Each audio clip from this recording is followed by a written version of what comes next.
Ofer, hello, welcome to the show. Hey Jamie, thanks for having me. What's current with current collectors? It's an element sometimes overlooked, but today we shine a spotlight. I'm joined by Ofer Friedman, who's the VP of Product at Addionics, as we discuss the current geographies dominating current collector production, how geopolitics is playing its part, and how things need to change if we're to meet our ambitious battery manufacturing targets, particularly in the US. We also discuss technological advancements and how current collectors are contributing to the reduction of cost and improvement of battery performance. And finally, Ofer provides his outlook and prediction for all of those things I just mentioned. We hope you enjoy. An easy question to start off with. Give us a brief description on what current collectors are. Sure. So as your listeners probably are familiar, the battery is actually built from two parts with a separator in between, an anode and a cathode. And the mechanism of the battery is based on ion transfer to one side that is balanced with electronic transfer to the other side. For electronic transfer, you need conductors, and the current collectors, given the name collecting currents from the electrode, serve exactly that purpose. In essence, we're talking in modern batteries on copper and aluminum foils. The copper is used for the anode, and the aluminum is usually used for the cathode because of electrochemistry considerations of the durability of the metals. But the basic function is just to collect the current or the electrons from the different electrodes, transfer them to the tabs. The tabs that you see on the battery surface are actually welded directly to the current collector or current collectors that are in the battery. And that's the basic function in a battery. In addition, it has a mechanical purpose. You actually put the active material on or coat the active material on top of the current collectors. So from the look-wise, we're talking about foils, not very different from an aluminum foil you have in your kitchen. It's more pure, it's stronger, it's sometimes thinner, but in essence, it's really the same. And the same for copper. I appreciate you coming onto the show and kind of shining a light on what current collectors are and what is current with current collectors. Of course, the title of this episode. We'll get into geopolitics, kind of production, and maybe projection for the future as well. So, before we do that, can you give us a bit of history on current collectors and the advancements in technology that you've seen over recent years? Modern battery structure, if I'm referring mostly to lithium ion, has not changed much, okay, over the last few decades. Obviously, there are different structures. You have cylindrical, you have a pouch, you have prismatic that are picking up momentum. But if you look on the inside, on the electrode structure, there are no great differences. In essence, we're talking about, again, those foils, the current collectors, those foils of aluminum and copper that are being coated with active material. Usually both sides are being coated, and then you put the separator in between. And you, for cylindrical, you just create some jelly roll of one long current collector, which creates this cylindrical. For pouch and prismatic, you may stack them on top of each other and have the separator in between. And this has been the basic structure again for decades. On current collectors, there hasn't been any real progress. Again, if we're looking on those decades, beyond making them thinner. That's really the main thing that the industry was investing in. Obviously, we're talking about non-active material. In the battery, you have the active materials. Okay, graphite usually for the anode side, and NMC or LFP on the cathode side. This is really the elements that store the energy. Everything else is we cannot say it's redundant. It's needed for the function of the battery, but it doesn't contribute to the capacity itself. So if we're talking about the current collectors, if we're talking about the separator, if we're talking about the voids that are left for the electrolyte to be filled, or the pouch itself, these have important role, but do not contribute to the basic function of delivering energy from the battery. So the basic advances over the years were just making them thinner and thinner. With copper, for example, they started with foils in the range of 20 to 30 micron, and maybe even more, and it became thinner and thinner over time. The benchmark today, again, depends on the geography, but is something between 6.5 to 8 micron for copper, and 10 to 12 micron for aluminum. It's a bit thicker because it's a weaker material, and by making it thinner, you're just making the percentage of that element lower in the overall volume of the battery, and also the cost of the battery. Copper specifically is an expensive material, contrary to aluminum. Aluminum builds less than 1% of the cost of the overall battery on a kilowatt-hour basis. Copper accounts for 5 to 7%. Again, it could be even more on different chemistries. I'm referring to NMC. So using less and less copper beyond reasons for sustainability, etc., also reduces directly the cost of the kilowatt hour. I want to touch on a couple of things you mentioned there. Rightly so, a lot of talk is around chemistries to save cost and improve performance. Obviously, different types of cells, things like this. But from a current collective perspective, what are they currently bringing to the table in terms of saving costs and improving performance? And then what potential do you see for future innovations and improvements? First, the function is not very different between different chemistries. Having said that, the current collector has different requirements between different cells. If we're talking, for example, power and energy cells, so obviously if you want a power cell, you need the lower resistivity overall, and usually you will just have thicker metals and thinner layers, and therefore usually if you just take a size, a power cell will have a lower capacity than an energy cell, just because it has more of those non-active elements. But beyond that, and this is also things we're investing a lot within in Addionics, the mechanical function of the current collector has a lot of implication or impact on the overall performance of the battery.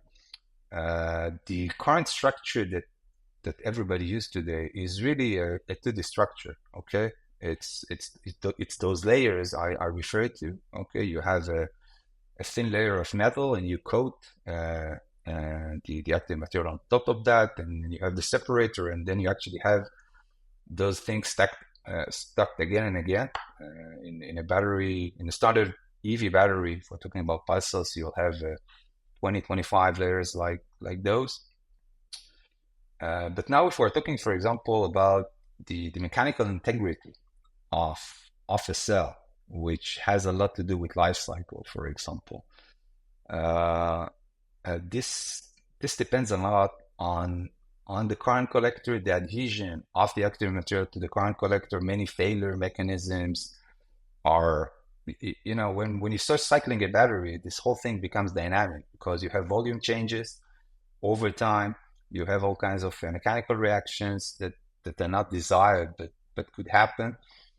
And then there are requirements first on the chemistry side, from a purity perspective, for example. So the current collectors do not need or are supposed not to have any impact on the reactions that happen within the cell, but also on the mechanics side. All of those dynamics could eventually result in a failure, either a major failure or failures that are built over time and this will transfer eventually to the radiation life cycle. And the current collector on that can serve a very significant role if you can create some structure where the connection between the active material and that metastructure, which is really the skeleton of this entire battery, becomes more robust. In terms of production, so geographically, when it comes to production manufacturing, who is dominating the production of current collectors? Yeah, well, as pretty much pretty much everything else in the battery domain, it's completely dominated by in Asia, and specifically China. If we look out of China and Korea, there are very few producers or manufacturers for current collector.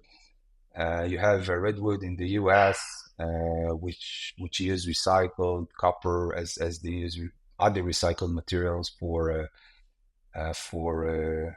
batteries, and I think they are the largest and pretty much the only ones to do manufacturing in the US.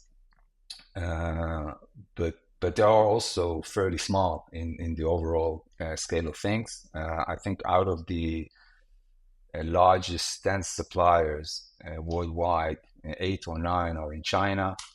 You have 2 or 3 large manufacturers in Korea.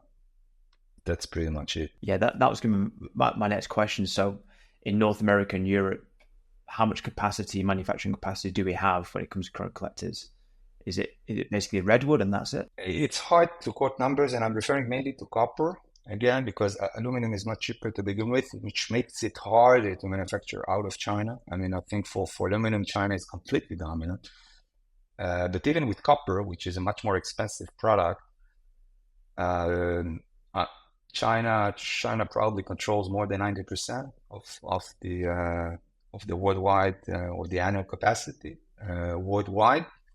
It's hard to track because, as you probably know, there is a very strong dynamic of building gigafactories now in the US and also in Europe, and this will be followed and is currently followed, with intentions to build also current collectors factories, as well as other elements that build the battery. Because if the supply chain or if the battery manufacturers move to the US eventually, with time, the entire ecosystem or supply chain will move with them. So I think this is kind of a chicken and egg situation.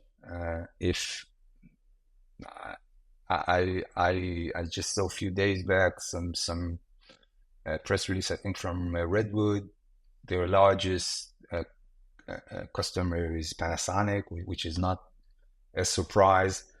They have a huge facility in Nevada, but I don't think that they can supply everything that gigafactory needs. So I think this will be built with time, but currently it's completely dominated by China. It's something we talk about a lot on this show, is the future of battery manufacturing, and there's obviously a huge focus on building that in the US, and there's not enough people, there's not enough talent, there's not enough equipment, and then, as you say here, in terms of production, materials, whatever it might be, but current collectors, I guess, is in that category. Moving on to geopolitics, and again, this is something we sometimes discuss, and it's discussed a lot among many industries, but specifically for current collectors. How is geopolitics affecting things here? And are you seeing risk or opportunity given the current landscape? I'm optimistic by nature, so I usually see opportunity. But first, I think you're right. And the situation today is that China became extremely dominant over the last decade or 15 years, and they've done really, really well in building the know-how and the supply chain and the entire ecosystem of manufacturing and technology for lithium-ion batteries in general, LFP specifically. I think this is close to 100% dominance, and they opened a really significant gap. Now, I've been in. I think I've mentioned that I've been in the movie event in London a month or 6 weeks back, and everybody was talking about that. Okay, that the gap is there. I mean, it's not something we can deny. And the question is really how you close that gap. So there are many aspects to that, and you mentioned even having talent is a challenge, and governments make investments in that as well. But the main issue is, I believe that if you just buy equipment in China, move it to Europe, bring it to Europe or to the US, and start manufacturing batteries in the US with the equipment you bought, it's going to be very expensive. You're taking something that is already working, bringing it to a place where labor is much more expensive and sustainability requirements are much more stringent. That's probably not going to work very well. Now, for that, we see tariffs coming on. You have now in the US very shortly 100% tariffs on EVs and 25% on batteries and batteries components like iron conductors, for example, and similar, although lower numbers in Europe. But I still think that the industry in the US and Europe will need to find or bring some advantages, mainly on the cost side, in order to tackle it, because tariffs eventually would not last forever. It's actually with tariffs, you're actually subsidizing the public, actually subsidizing those factories, which I believe government decided is a necessity in order to start. I think that's correct, because without that you wouldn't have any incentive to even start. But that cannot last forever. I mean, the public cannot subsidize some inefficiencies that would just stay here. So now the big question is, what would those US manufacturing do in order, you need some leapfrog or some technology advancement that will bring something different, that either will significantly change the performance or reduce the cost.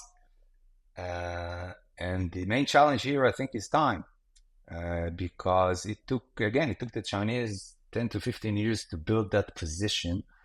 I don't think the US has an equivalent 10 or 15 years. It should happen much faster. So, and going again to what we're doing in Addionics, I think the essence in every solution today, and a lot of people talk about it, is to be a drop-in solution. I mean, you make those investments, you have already production flows that are working. You need solutions that kind of intersect with that as is, that you can put elements that you can put on existing production lines and which will improve performance, but will not require some reinvent of the whole production flow, because that's very costly first, and especially that will take a very long time. Qualifying a new battery or a new production flow is a very lengthy process. We're talking about 3 to 5 years.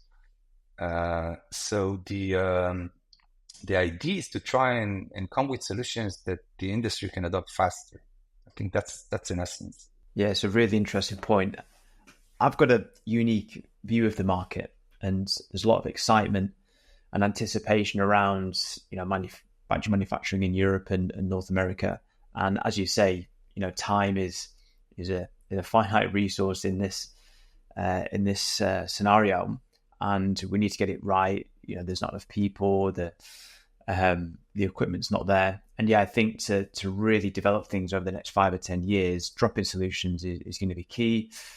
There's always argument around vertical integration versus horizontal, but obviously the drop-in solutions it can make things a hell of a lot easier. So it's super exciting. I'm very passionate about the space, but I know you are too, specifically for current collectors. Why are you so passionate about current collectors, and what are you most excited about for this technology in the future? I think it's really the combination of a market which is, from our perspective, pretty infinite, um, and the fact that we're coming with a unique position that can make an impact. And I'm getting back to the drop-in solution. Um, you know, uh, uh, the vast majority of the activities, and there are tons of research, around batteries. The vast majority of it is around the chemistry, and there are great advances and great promises with new chemistries. But these things take a lot of time, just because they are very, very hard to do, and probably harder to productize and put on large scale. We Addionics took a different position. We said we're not dealing with the chemistry of the battery. We're actually dealing with the physics of the battery. And we always say we're not betting on a horse. We're betting here on the race. Okay, we're pretty agnostic to the chemistry. We're pretty agnostic whether that's going to be NMC or LFP, or if silica is going to happen sooner or later. We have our unique contribution to all of those, because although those chemistries are very different, the basic structure of those batteries, mechanically speaking, is really the same. So this is what makes me excited: the ability to make impact and do it potentially very fast, relatively speaking, to the battery industry. Where at the end of the day, that's not software industry. It's still production, but our challenge really is to make our product look and feel for the manufacturer just as standard copper 40 is already using, and be able to just replace what we're providing. And we're providing something much more sophisticated than just a flat foil, but be able to use it just as it was a standard foil. And because, and again, this people may not know it, but again, going back to what Addionics is doing, people have been using 3D and porous current collector structures in the past, in very old chemistries. In nickel metal hydride, for example, one of the electrodes is using actually a foam, a metal foam, and there is a lot of activity that was out there like 15 years ago around porous structures. Yet the industry did not, or was not able really to deliver that on scale, on price, and be able to do that on roll-to-roll manufacturing, etc. So this was practically abandoned. I mean, this entire direction was abandoned when lithium-ion batteries started to scale up. And Addionics brings something that was practically proven, to have lots of benefits in the past, but we combine it with the ability to manufacture it at scale, to put those products on a roll-to-roll systems.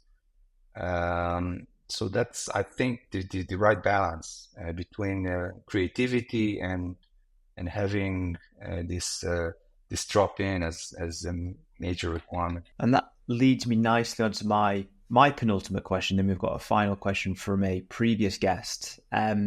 So if you were to paint a perfect picture of what Addionics will look like in 5 years, how would that look? First, manufacturing.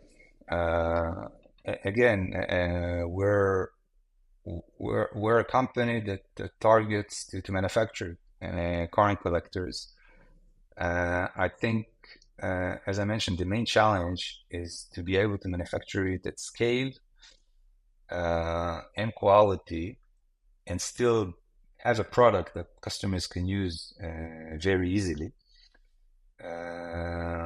And we had some press releases in the recent months. So this is really a plan, but within within the next 5 years, we should have our first factory up and running. And obviously with that, create the beginning of dominance in the EV market. Again, if we're talking, our focus is currently US and Europe as well. So I think 5 years is a good time to establish the first steps of dominance. As I mentioned, we can really work with any battery chemistry, but eventually you need to start with something, because productizing a battery or a cell is always tough. So I think that's a good target for the next 5 years. To achieve these goals, what do you see as your biggest challenge? If it's too difficult to highlight just one, because I imagine there's many, what do you see as your kind of top 2 or 3? I'm going back to, again, to make it simple to work. I think as always with any product, there is the side of the the value or performance. Okay, there is the size of cost that should be affordable for the customer. And I think in our case, there is also the side of be easy to use. This is usually the first question that I'm being asked. Okay, first, can you manufacture it? Okay, that goes to production. Second, can I use it on my existing machineries? Because if either of those questions the answers to those questions is no, then that's a no. We'll get an answer. Get back to us when you can. So I think that's the major challenge, and that this is where I'm also spending most of my time to understand to the great level of details those requirements. I mean, how customers are working today. What are their challenges? How do they use those foils when it fails? What are the failure mechanisms? And adapt, because our product is, it feels like a foil, but eventually it's not a standard foil. But adapt mainly all of its mechanical parameters so it behaves on our customers' machinery the same as foil. This is really the main challenge. Ofer, thank you very much for this. For coming on and giving us the lowdown on what's current with current collectors. A final question from a former guest. You obviously don't know who this is or what the question is. It's more of a personal one.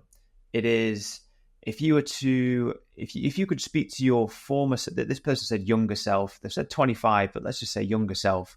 If you could speak to your younger self, what advice would you give? Try to find, something that makes you enthusiastic and interesting, and also try to make a change, a real change in the domain you're working at every 5 to 10 years, because I always tend to I can tell younger people than I'm not that old, but there is also always a challenge on when a person, and I'm talking about professionally, when he's becoming most efficient, he's starting to get bored. I mean, where things becomes easier for you.